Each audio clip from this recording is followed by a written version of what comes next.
Hello friends, स्वागत है आप सभी का सी आर्ट्स क्लासेस में। आज एक बार फिर अर्थशास्त्र के कुछ महत्वपूर्ण प्रश्नों को कवर करने वाले हैं। इसके पार्ट 1 में हम लोगों ने कुछ इंपॉर्टेंट क्वेश्चन कवर किया था। आज के इस वीडियो में जो है दूसरे पार्ट में कुछ इंपॉर्टेंट क्वेश्चन को कवर करने वाले हैं। आपको दोस्तों बता रहे कि 100% गारंटी कि आपको याद करवा देंगे, और दूसरी बात ये 100% की कि ये क्वेश्चन आपके एग्ज़ाम में पूछे जाने की संभावना बिल्कुल 100% है। चलिए शुरुआत करते हैं, समझने की कोशिश करते हैं। सबसे पहले यहाँ पे कुछ क्वेश्चन थे जो मैंने कवर कर लिए थे। अब बात करते हैं दूसरे पार्ट 2 में कि किन किन क्वेश्चनों को हम लोग यहाँ पे कवर कर सकते हैं। यहाँ तक दोस्तों हम लोग कवर कर चुके थे। अब बात करते हैं यहाँ पे मांग से संबंधित। यहाँ पे प्रश्न पूछा है मांग से संबंधित क्वेश्चन, यानी मांग से आप क्या समझते हैं। डिमांड, व्हाट इज़ डिमांड, मांग से आप क्या समझते हैं, मांग से क्या तात्पर्य, मांग किसे कहते हैं, इसको समझने की कोशिश करते हैं। किसी दी हुई कीमत पर किसी वस्तु की मांग उस वस्तु की वह मात्रा है जो उस कीमत पर एक निश्चित समय पर खरीदी जाएगी। आई होप आपको समझ में आया होगा। नहीं आया है कोई बात नहीं, समझने की कोशिश करते हैं। कह रहा है कि किसी दी हुई कीमत, मान लो कोई वस्तु है, उसकी कीमत 10 रुपये है।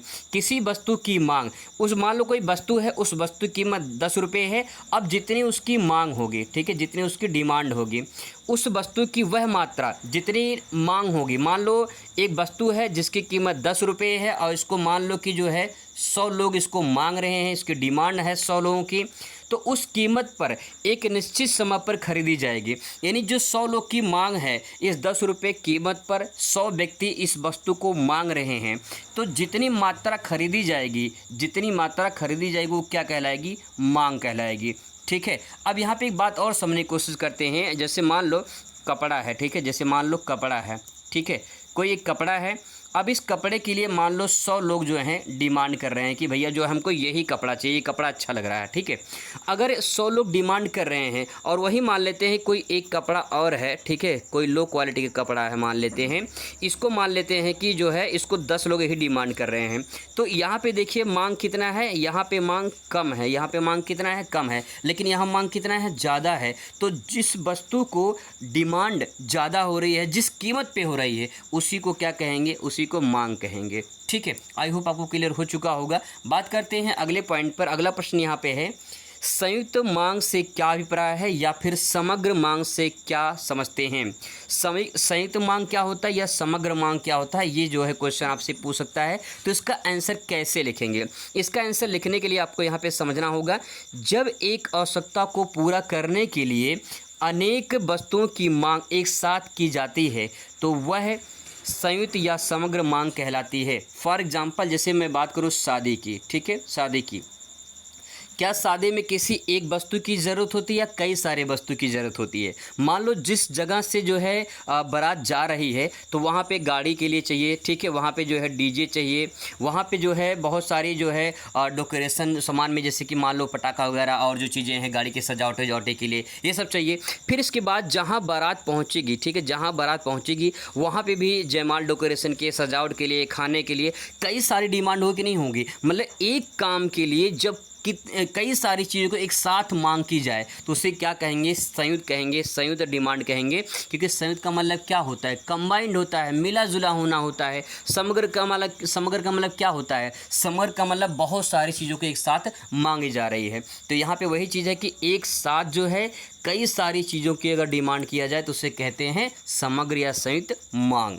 आगे दोस्तों देखते हैं अगला क्वेश्चन यहाँ पे है, मांग का नियम क्या है। ये बहुत ही इंपॉर्टेंट है। मांग का नियम क्या है, लॉ ऑफ डिमांड या फिर डिमांड ऑफ लॉ। ठीक है, मांग का नियम क्या है, समझने की कोशिश करते हैं कि मांग का नियम क्या कहना चाहता है। मांग का नियम ये कहता है कि अगर मान लीजिए किसी वस्तु की कीमत बढ़ती है तो मांग क्या होगा, कम हो जाती है। यही इसका रूल है। अगर कीमत घट जाती है तो मांग क्या हो जाती है, बढ़ जाती है। बहुत सिंपल कॉन्सेप्ट है। जैसे मान लो कि एक कोई पेन है, ठीक है, कोई एक पेन है, इस पेन की कीमत मान लो 50 रुपये हो जाती है, ठीक है, एक पेन की कीमत 50 रुपये हो जाती है, तो इसकी मांग क्या होगी, इसकी मांग कम हो जाएगी। लेकिन अगर इसी पेन का दाम घट के 5 रुपये हो जाए, तो इसकी मांग क्या होगी, इसकी मांग बढ़ जाएगी। ठीक है, तो बस वही कहना चाह रहा है इसमें कि अगर किसी वस्तु की कीमत बढ़ती है तो मांग कम हो जाती है, और अगर कीमत घट जाती है तो जाहिर सी बात मांग बढ़ जाएगी। सिंपल सी बात यह है, जैसे मान लो कभी कभी आपने सुना हो प्याज का दाम बढ़ गया है, टमाटर का दाम बढ़ गया है, तब जब टमाटर का प्याज का दाम जब बढ़ जाता है तो कोई टमाटर खरीदता है, बहुत कम लोग खरीदते हैं। लेकिन जैसे वो घट जाता है टमाटर या प्याज का दाम, किसी भी दाम जो बढ़ गया हो, आपने सुना होगा, तो अगर उसका दाम घटता है तो लोग खरीदना स्टार्ट कर देते हैं। ठीक है, तो कहने का तात्पर्य है जब किसी का दाम बढ़ता है तो उसकी मांग क्या होती है, उसकी मांग घट जाती है, और जब कीमत घटती है तो मांग क्या हो जाती है, बढ़ जाती है। यही इसका रूल है। आगे दोस्तों देखते हैं अगला प्रश्न। यहाँ पे मांग की लोच का सूत्र बताइए। मांग की लोच का सूत्र आपसे पूछ सकता है बहुविकल्प में भी और अति लघु में भी। तो मांग की लोच क्या होती है, मांग की लोच बराबर मांग में प्रतिशत परिवर्तन बटे कीमत में प्रतिशत परिवर्तन। इतनी जितनी मांग बस जितनी मांगी जा रही है उसका प्रतिशत निकालते हैं, उसके प्रतिशत में परिवर्तन, और जितनी कीमत है उस कीमत को जो है देखा जाता है कि कितनी कीमत में जो है परिवर्तन हुआ है। तो सिंपल सी बात ये मांग प्लस कीमत, कितनी मांग है और कितनी उसकी डिमांड है, उसी के हिसाब से जो है मांग की लोच निकाली जाती है। अगला प्रश्न देखते हैं। अगला दोस्तों प्रश्न यहाँ पे है, स्थानापन्न वस्तुएं क्या होती हैं। स्थानापन्न वस्तुएं क्या होती हैं समझने की कोशिश करते हैं। एक लाइन की परिभाषा है, स्थानापन्न वे वस्तुएं जो एक दूसरे के स्थान पर प्रयोग किए जाती है उसे स्थानापन्न वस्तुएं कहते हैं। फॉर एग्जांपल जैसे मान लीजिए चाय है, चाय ख़त्म हो गया तो कॉफ़ी पी लीजिए, कोई दिक्कत थोड़ी है। ठीक है, गुड़ खत्म हो गया तो चीनी खा लो भाई, क्या दिक्कत है। तो ये यहाँ पे है कि चाय की जगह अगर कॉफ़ी इस्तेमाल करते हैं, गुड़ की जगह चीनी, या चीनी की जगह अगर गुड़ इस्तेमाल कर लेते हैं तो इसी को स्थानापन्न कहते हैं। मतलब एक स्थान से एक स्थान पे अगर जो है दूसरे स्थान पर वस्तु का यूज किया जाए, अगर वो वस्तु खत्म हो गई है। ठीक है, तो कभी कभी ये जैसे आप लेने जाते हैं, मान लो कोई एक कंपनी की दवा लेने जाते हैं, तो उस कंपनी की दवा नहीं तो उसी से संबंधित जो है दूसरी कंपनी की दवा लोग दे देते हैं, तो उसी के स्थान पर वो दवा काम कर जाती है, लेकिन कंपनी का फ़र्क होता है। तो वही चीज़ यहाँ पे स्थानापन्न वस्तु वो होती हैं जो एक दूसरे के स्थान पर प्रयोग की जाती हैं। तो यहाँ पे समझ सकते हैं। इसके बाद दोस्तों बहुत ही मोस्ट इंपॉर्टेंट, इसको हाईलाइट कर लीजिए, क्वेश्चन बहुत ही इंपॉर्टेंट है। क्वेश्चन है कि वस्तु की मांग को प्रभावित करने वाले कारक।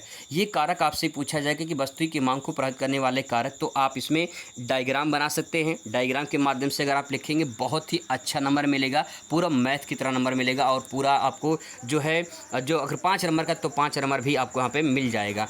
इसको समझने की कोशिश करते हैं। वस्तु को मांग को प्रभावित करने वाले कारक, यानी वस्तु की जो डिमांड होती है उसको कौन से ऐसे कारक हैं, कारक मतलब कारण, कि उसको प्रभावित करते हैं। चलिए समझने की कोशिश करते हैं। तो देखिए पहला पॉइंट यहाँ पे है कि व्यापार में जो है व्यापार की दशाओं में परिवर्तन, व्यापार की दशाओं में परिवर्तन, इससे भी जो है मांग में परिवर्तन होता है, प्रभावित होता है। दूसरा पॉइंट है आय में परिवर्तन, और इसके बाद तीसरा पॉइंट है मुद्रा की मात्रा में परिवर्तन, मौसम में परिवर्तन, जनसंख्या में परिवर्तन, रुचि और फैशन में परिवर्तन। इन परिवर्तनों के कारण जो है कहीं न कहीं मांग में भी परिवर्तन होता है, और उसको जब परिवर्तन होगा तो जाहिर सी बात है प्रभावित होगा। तो समझने की कोशिश करते हैं। अब यहाँ पे एक एक करके एक्सप्लेन करते हैं। जैसे पहला पॉइंट है व्यापार की दशाओं में परिवर्तन। तो व्यापार की दशाओं में परिवर्तन मतलब क्या लिख सकते हैं इसमें।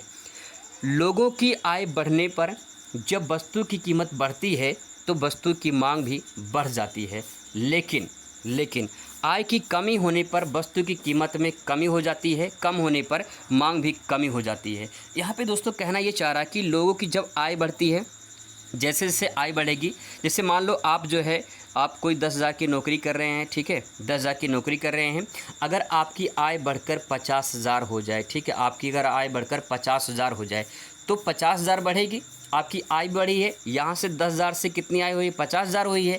तो यहाँ पे वही कह रहा है कि अगर आय बढ़ती है तो वस्तु की कीमत भी बढ़ेगी। ठीक है, समय के साथ साथ वस्तु की कीमत बढ़ती है और आय भी बढ़ती है। जब आय बढ़ेगी तो कहीं की वस्तु की मांग भी बढ़ेगी। अगर आपकी आय बढ़ती है तो आपकी डिमांड भी बढ़ते हैं, भले से कीमत बढ़ती है। बहुत सारे से लोग होते हैं जो ऐसे मान लो कि किसी का 50,000 सैलरी है, ठीक है, 50,000 सैलरी है, जो 10,000 कमा रहा था 50,000 हो चुका है, तो क्या इसकी आय के अनुसार इसकी मांग बढ़ेगी कि नहीं बढ़ेगी? बिल्कुल बढ़ जाती है, चाहते बढ़ जाते हैं, लोगों की खर्चे बढ़ जाते हैं तो मांग बढ़ जाती है। तो वही चीज़ यहाँ पे है कि आय बढ़ेगी तो मांग भी बढ़ेगी, वस्तु की कीमत भी बढ़ती है, कहीं की वस्तु की कीमत भी बढ़ती है। लेकिन अगर आय में कमी होती है तो वस्तु की कीमत भी कमी हो जाती है और साथ साथ मांग भी कमी हो जाती है। सिंपल सी बात है, अगर मान लीजिए आपकी जो है सैलरी 5,000 है तो आप 10,000 का सामान नहीं खरीदने जाएंगे, क्योंकि 10,000 का सामान जो है आप उतना खरीद नहीं पाएंगे, क्योंकि आपकी आय क्या है, आपकी आय कम है। तो आपकी आय कम होने के कारण जो है कीमत भी कम हो जाएगी, और कीमत जब कम होगी तो मांग भी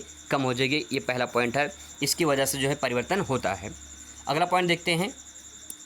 अगला पॉइंट दोस्तों यहाँ पे है कि आय में परिवर्तन। अब आय में परिवर्तन कैसे होगा? जिसकी आय बढ़ेगी तो मांग भी बढ़ेगी, सिंपल सी बात है। आय कम होगी तो मांग भी कम होगी, सिंपल सी ये भी बात है। यानी आय में परिवर्तन, जब आय बढ़ेगी तो क्या होगा, मांग भी बढ़ जाती है। यानी जब आपकी सैलरी बढ़ जाएगी तो आप सोचेंगे भैया हमको ये लेना है, हमको ये लेना है, खर्चे बढ़ जाते हैं, होता है कि नहीं? तो मांग भी बढ़ जाएंगी, सिंपल सी बात है। अगर आपकी आय कम हो जाएगी तो मांग भी कम हो जाएगी, बहुत सिंपल कॉन्सेप्ट है। तो कहीं कहीं मांग प्रभावित होगा कि नहीं होगा? बिल्कुल होगा। आगे देखिए, मुद्रा की मात्रा में परिवर्तन। मुद्रा की मात्रा में परिवर्तन का मतलब क्या? यहाँ पे समझने की कोशिश करिए, बहुत अच्छे से कंटेंट मैंने यहाँ पे लिखा है। जब देश की मुद्रा की मात्रा में वृद्धि हो जाती है, किसी देश में अगर मुद्रा की मात्रा में वृद्धि हो जाती है तो समान कीमत स्तर ऊंचा हो जाता है। यानी समान जो कीमत स्तर होता है, क्या होता है, वो ऊंचा हो जाता है और वस्तुओं की मांग कम हो जाती है। जो पहला सेंटेंस कहना चाह रहा है कि देश की मुद्रा की मात्रा में वृद्धि अगर हो जाए, यानी मुद्रा की मात्रा में वृद्धि होने का तात्पर्य ये है कि मुद्रा देश में जो है सबके पास पैसा हो जाए, ठीक है, सबके पास पैसा हो जाए, ऐसा पॉइंट कहना चाह रहा है कि मुद्रा की मात्रा में वृद्धि हो जाए, सबके पास पैसा हो जाए। जब सबके पास पैसा हो जाएगा तो क्या हुआ, कीमत स्तर ऊंचा हो जाएगा। जैसे मान लो एक पेन है, ठीक है, एक पेन है, इस पेन की दाम जो है मान लेते हैं 10 रुपये है, ठीक है, 10 रुपये है। अब क्या होगा, अगर मान लेते हैं कि इसको जो है 50 व्यक्ति खरीदने वाले हैं, ठीक है, इस व्यक्ति की पेन की दाम 10 रुपये है, इसको 50 व्यक्ति खरीदने वाले हैं इस पेन को।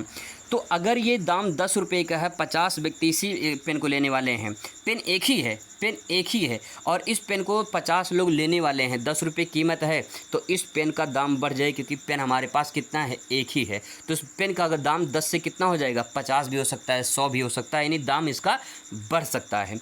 जो यहाँ पे वही चीज़ कहना चाह रहा है कि जब मुद्रा की मात्रा में सबके पास पैसा रहेगा तो कीमत स्तर क्या हो जाएगा, कीमत स्तर ऊंचा हो जाएगा और वस्तु की मांग क्या हो जाती है, कम हो जाती है। बहुत सिंपल सी बात ये है कि अगर जब कीमत स्तर ऊंचा होगा तो वस्तु की मांग क्या होगी, कम हो जाएगी, घटती चली जाएगी, ठीक है।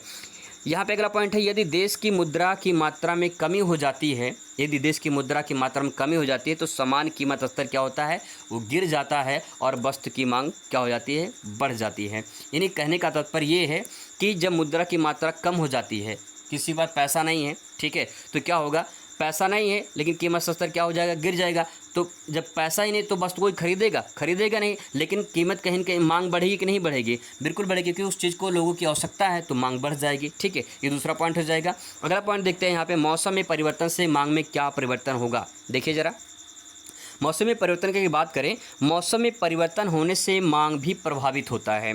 जैसे मौसमी वस्तुओं की कमी होने पर उन वस्तुओं की मांग बढ़ जाती है। जैसे मान लेते हैं कि जैसे कोई ठंडी का मौसम आता है तो स्वेटर की डिमांड क्या होती है, बढ़ जाती है उस टाइम पे। तो कहने का तात्पर्य कि मौसम जो होता है, मौसम के अनुसार भी मांग प्रभावित होता है।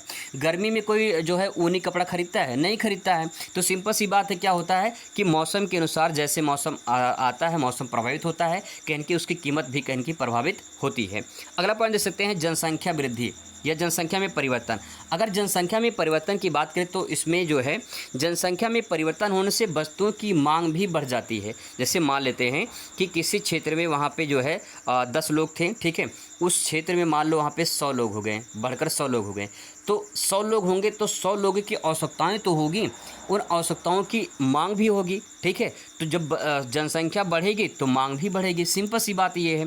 तो वही कि जनसंख्या वृद्धि होने से वस्तु की मांग भी क्या हो जाती है, वृद्धि हो जाती है। यदि जनसंख्या में कमी हो जाए तो वस्तु की मांग क्या हो जाएगी, कमी हो जाएगी। तो मांग प्रभावित हुआ कि नहीं हुआ, बिल्कुल हुआ मांग प्रभावित। आगे देखिए, यहाँ पे लास्ट पॉइंट है, यहाँ पे छठवां, रुचि तथा फैशन में परिवर्तन। आज के डेट में फैशन का ज़माना है, तो फैशन के अनुसार मांग बढ़ रही कि नहीं बढ़ रही, बिल्कुल बढ़ रही है। समाज में फैशन के प्रचलन के कारण फैशन की वस्तु की मांग बढ़ती जा रही है। फैशन में कमी होने से वस्तु की मांग कम हो जाती है। सिंपल सी बात ये है कि अगर जैसे जैसे फैशन बढ़ता चला जाता है, फैशन नया नया आता है, तो कहीं न कहीं जैसे जो फटाहा जींस आता है उसका फैशन चलता है, लोग उसको पहनते हैं, तो वो भी एक फ़ैशन है। फैशन होगी तो उसकी मांग बढ़ेगी और फैशन कम हो जाएगी तो मांग कम हो जाएगी। तो दोस्तों यहाँ पे वही चीज़ यहाँ पे है कि जो है ये जो पॉइंट यहाँ पे लिखा गया है आप इसको समझ सकते हैं। मिलते हैं नेक्स्ट वीडियो में। Thanks for watching.